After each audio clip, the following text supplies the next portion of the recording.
We're going to read another from H.P. Lovecraft tonight. This one is called Cool Air.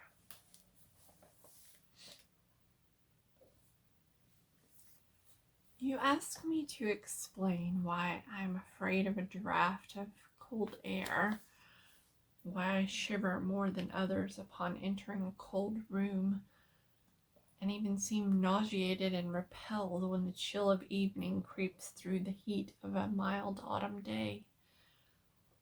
There are those who say I respond to cold as others do to a bad odor, and I am the last to deny the impression. What I will do is relate the most horrible circumstance I ever encountered, and leave it to you to judge whether or not this forms a suitable explanation of my peculiarity. It is a mistake to fancy that horror is associated inextricably with darkness, silence, and solitude. I found it in the glare of mid-afternoon, in the clangor of a metropolis, and in the teeming midst of a shabby and commonplace morning house with a prosaic landlady and two stalwart men by my side.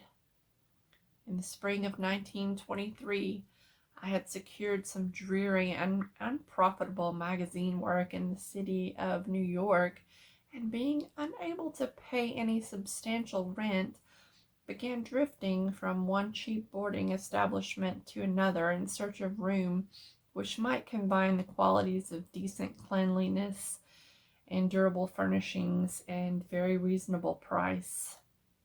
It soon developed that I had only a choice between different evils, but after a time I came upon a house in West 14th Street which disgusted me much less than the others I had sampled.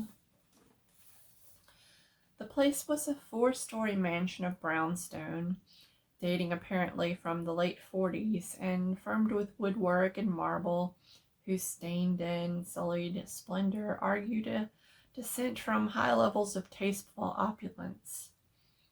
In the rooms, large and lofty, decorated with impossible paper and ridiculously ornate stucco cornices, there lingered a depressing mustiness and hint of obscure cookery. But the floors were clean, the linen tolerably regular, and the hot water not too often cold or turned off, so that I came to regard it as at least a bearable place to hibernate until one might really live again. The landlady, a slatternly, almost bearded Spanish woman named Herrero, did not annoy me with gossip or with criticism of the late-burning electric light on my third-floor front hall room, and my fellow lodgers were as quiet and uncommunicative as one might desire, being a little above the coarsest and crudest grade. Only the din of the streetcars in the thoroughfare below proved a serious annoyance. I had been there about 3 weeks when the first odd incident occurred. One evening at about 8, I heard a spattering on the floor and became suddenly aware that I had been smelling the pungent odor of ammonia for some time. Looking about, I saw that the ceiling was wet and dripping, the soaking apparently proceeding from a corner on the side toward the street. Anxious to stop the matter at its source, I hastened to the basement to tell the landlady, and was assured by her that the trouble would be quickly set right. "Dr. Munoz," she cried as she rushed upstairs ahead of me. "He has special chemicals. He is to seek for doctor himself, sicker and sicker all the time, but he will not have other for help. He is very queer in his sickness. All day he takes funny-smelling baths, and he cannot get excited or warm. All his own housework he do. He has little room for full bottles of machines, but he do not work as doctor. But he was great once. My father in Barcelona have heard of him, and only just now he feels an arm of the plumber that get hurt all of a sudden. He never go out, only on roof, and my boy Esteban, he bring him his food and laundry and medicines and chemicals. My God, the ammonia that man used for keep him cool. Mrs. Herrero had disappeared up the staircase to the 4th floor, and I returned to my room. The ammonia ceased to drip, and as I cleaned up what had spilled and opened the window for air, I heard the landlady's heavy footsteps above me. Dr. Munoz I had never heard, save for certain sounds as of some gasoline-driven mechanism, since his step was soft and gentle. I wondered for a moment what the strange affliction of this man might be, and whether his obstinate refusal of outside aid were not the result of a rather baseless eccentricity. There is, I reflected tritely, an infinite deal of pathos in the state of an eminent person who has come down in the world. I might never have known Dr. Munoz had it not been for the heart attack that suddenly seized me one forenoon as I sat writing in my room. Physicians had told me of the danger of those spells, and I knew there was no time to be lost, so remembering what the landlady had said about the invalid's help of the injured workman, I dragged myself upstairs and knocked feebly at the door above mine. My knock was answered in good English by a curious voice some distance to the right, asking my name and business, and these things being stated, there came an opening of the door next to the one I had sought. A rush of cool air greeted me, and though the day was one of the hottest of June, I shivered as I crossed the threshold into a large apartment whose rich and tasteful decoration surprised me in this nest of squalor and seediness. A folding couch now filled its diurnal role of sofa, and the mahogany furniture, sumptuous hangings, old paintings, and mellow bookshelves all bespoke a gentleman's study rather than boarding-house bedroom. I now saw that the hall room above mine, the little room of bottles and machines which Mrs. Herrero had mentioned, was merely the laboratory of the doctor, and that his main living quarters lay in the spacious adjoining room, whose convenient alcoves and large contiguous bathroom permitted him to hide all dressers and obtrusive utilitarian devices. Dr. Munoz most certainly was a man of birth, cultivation, and discrimination. The figure before me was short but exquisitely proportioned, and clad in somewhat formal dress of perfect cut and fit. A high-bred face of masterful thought, not arrogant expression, was adorned by a short iron-gray full beard, and an old-fashioned pince shielded the full dark eyes and surmounted an aquiline nose which gave a Moorish touch to a physiognomy otherwise dominantly Celtiberian. Thick, well-trimmed hair that argued a punctual calls of a barber was parted gracefully above a high forehead, and the whole picture was one of striking intelligence and superior blood and breeding. Nevertheless, as I saw Dr. Munoz in that blast of cool air, I felt a repugnance which nothing in his aspect could justify. Only his lividly inclined complexion and coldness of touch could have afforded a physical basis for this feeling, and even these things should have been excusable considering the man's known invalidism. It might too have been singular cold that alienated me, for such chillness was abnormal on so hot a day, and the abnormal always excites aversion, distrust, and fear.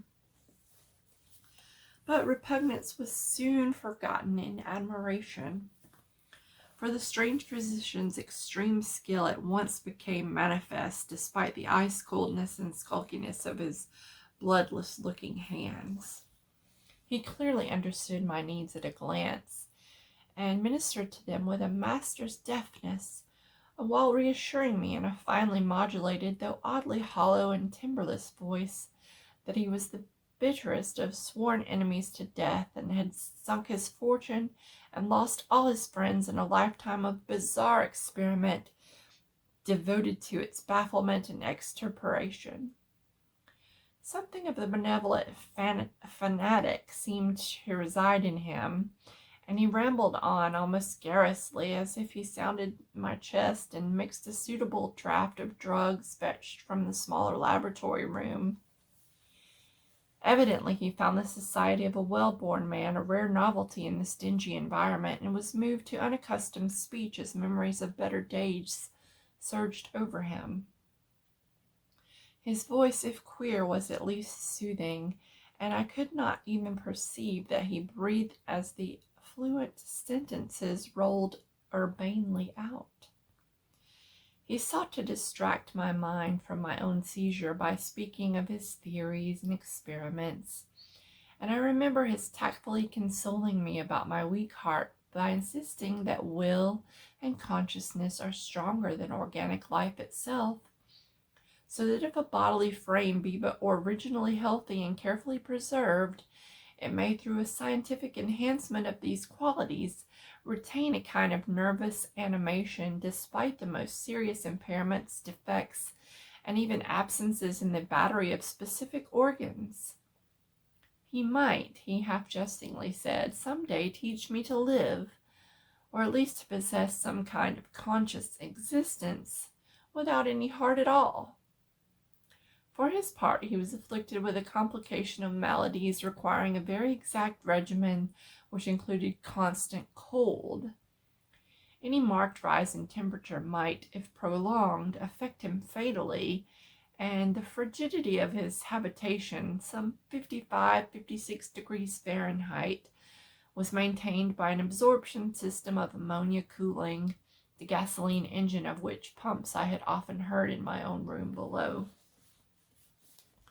Relieved of my seizure in a marvelously short while, I left the shivery place a disciple and devotee of the gifted recluse. After that I paid him frequent overcoated calls, listening while he told of secret researches and almost ghastly results, and trembling a bit when I examined the unconventional and astonishingly ancient volumes on his shelves. I was eventually, I may add, almost cured of my disease for all time by his skillful ministrations.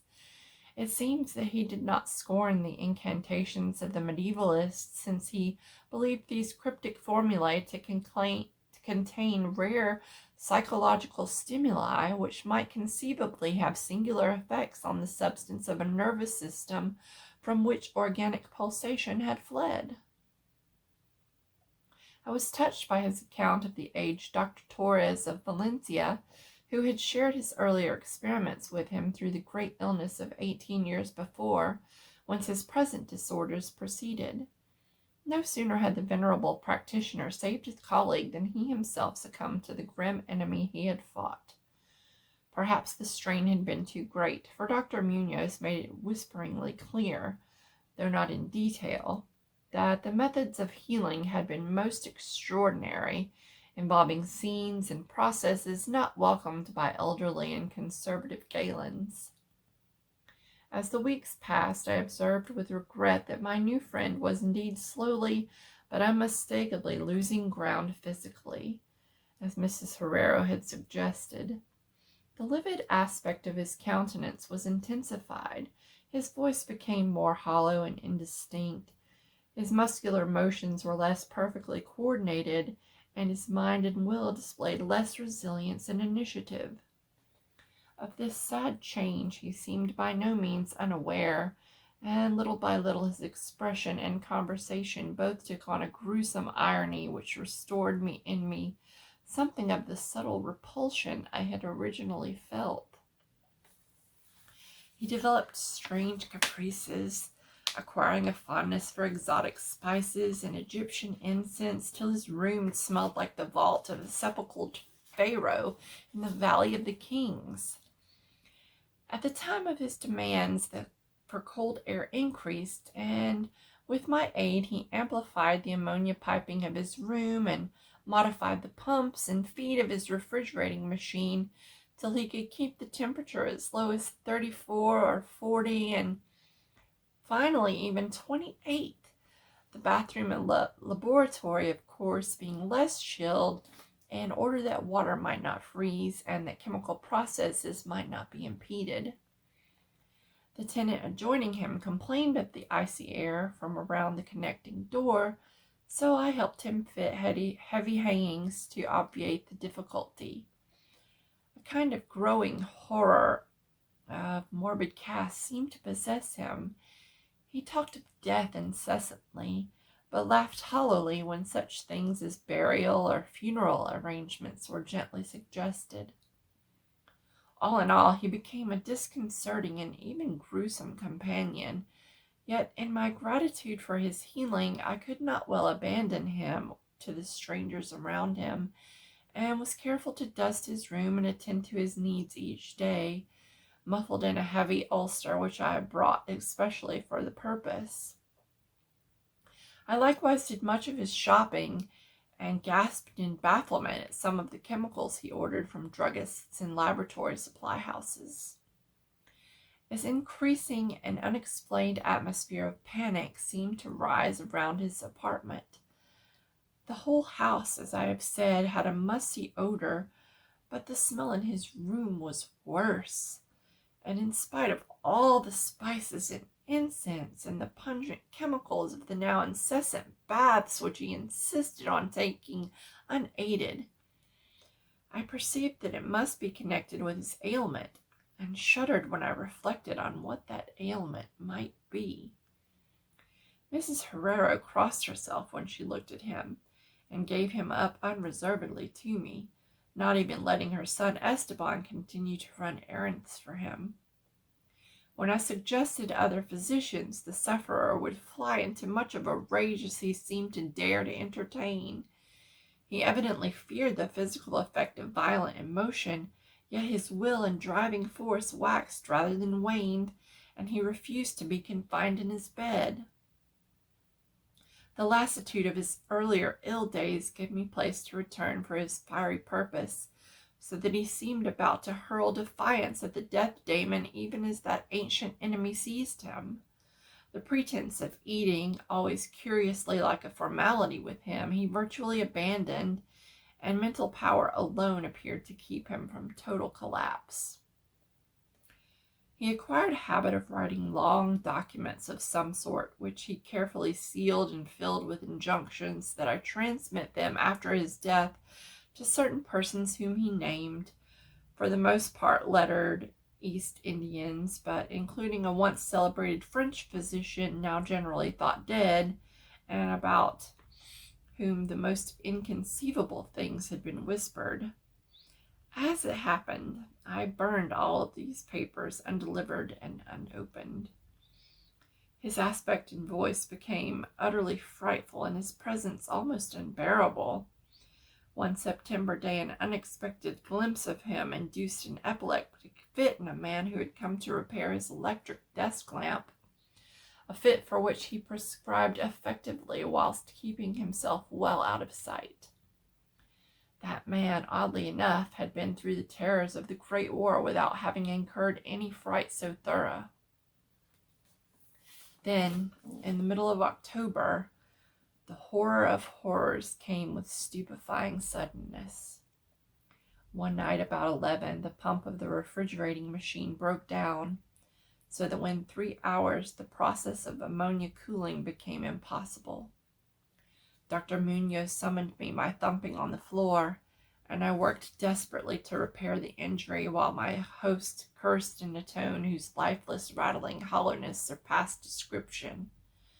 My amateur efforts, however, proved of no use, and when I had brought in a mechanic from a neighboring all-night garage, we learned that nothing could be done till morning, and when a new piston would have to be ordered.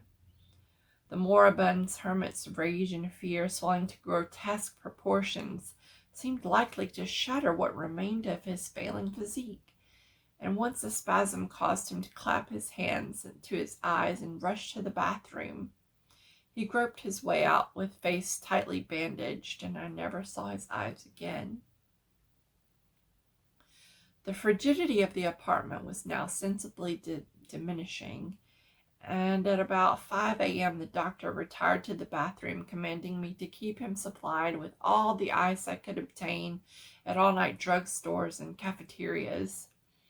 As I would return from my sometimes discouraging trips and lay my spoils before the closed bathroom door, I could hear a restless splashing within and a thick voice croaking out the order, "More! More!" At length the warm day broke, and the shops opened one by one. I asked Esteban either to help with the ice fetching while I obtained the pump piston, or to order the piston while I continued with the ice, but instructed by his mother, he absolutely refused.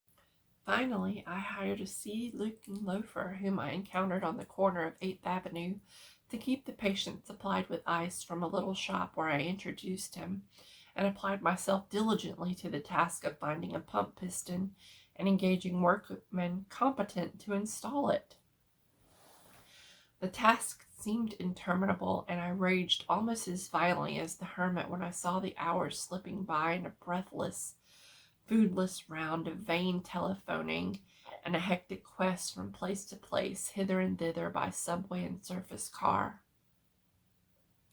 About noon, I encountered a suitable supply house far downtown, and at approximately 1:30 p.m. arrived at my boarding place with the necessary paraphernalia and 2 sturdy and intelligent mechanics.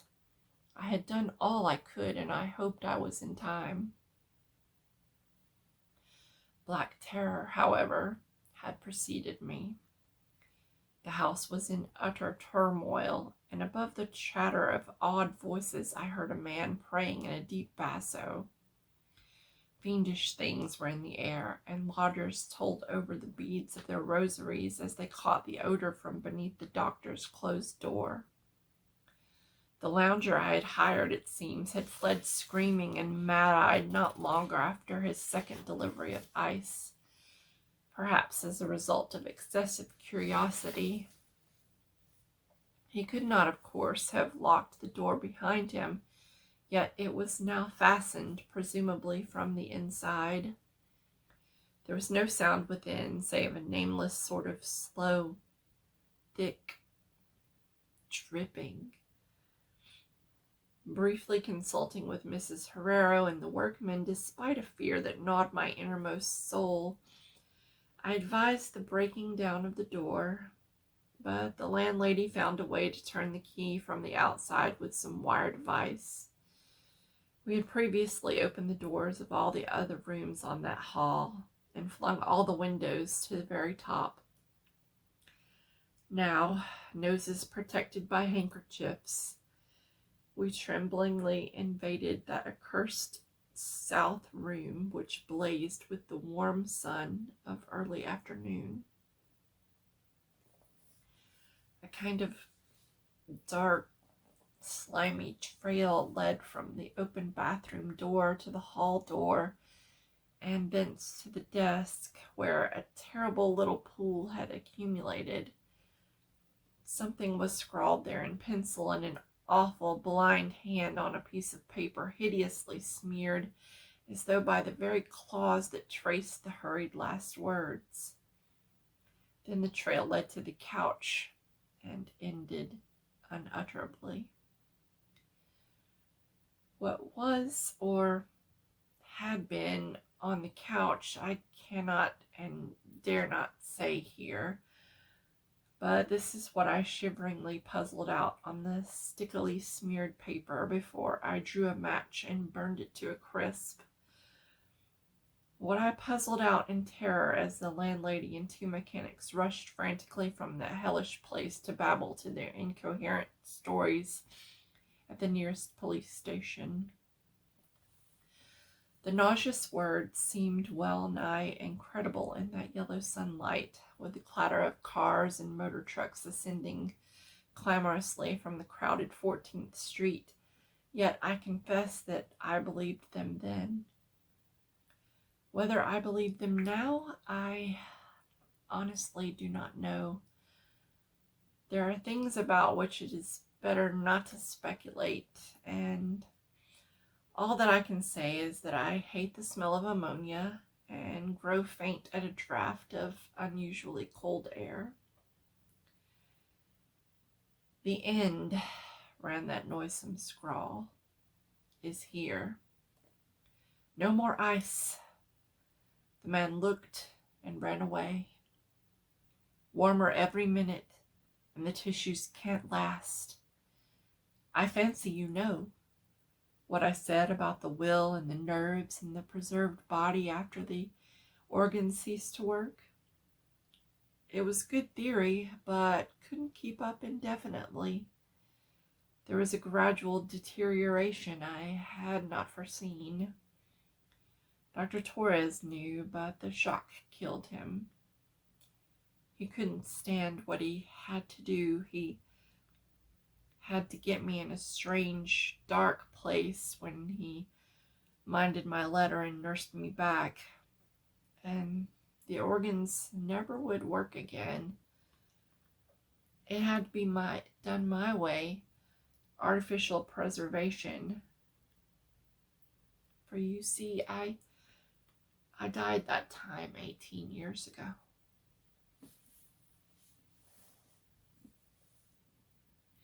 I hope